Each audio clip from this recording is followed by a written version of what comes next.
mga boss. Good morning, good morning. Masyadong tinanghali tayo ngayon ng pagbabandaw.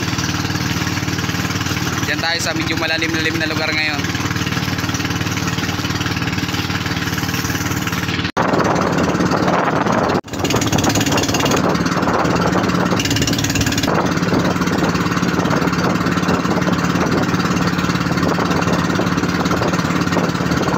Yan po si Maglalayag.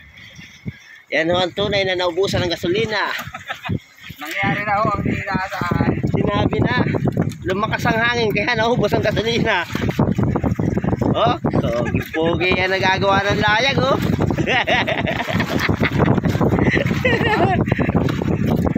Ataw. Pogi. Mabilis. Ah, mabilis yan. Oh. Ataw.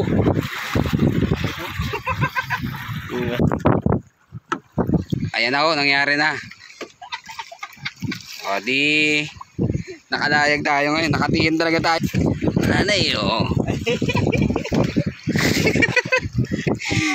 Yung huli natin nabibilad. Di double purpose, hindi pa mainit. Ayan, pero medyo malayo-layo pa yung ating lalakbayin. Araw pa tayo. Pero nakapagkanana na tayo. Wala tayong lambat. Tapos ito yung huli natin ngayon. Kukunti lang. Mabilis din. Ah, bagay. May isang oras na naglalagay. Lampas tayo dyan.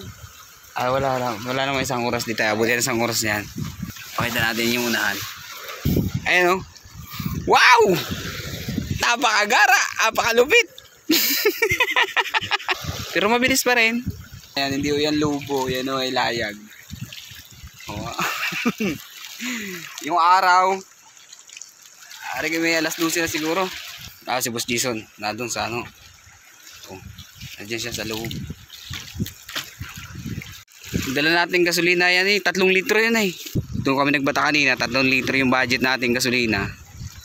Tapos yung pagbabatak natin, pasungsong pa sa hangin.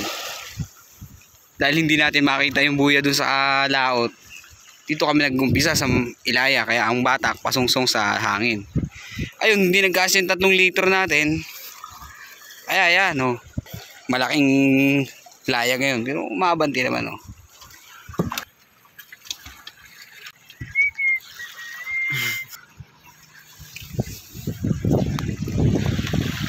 Malapit na. Malapit na! Gutom na si Boss Jason, no. Ganun na. Ang layo ng ating nilakbay. Tayong dakilang manlalayag, manlalakbay sa karagatan.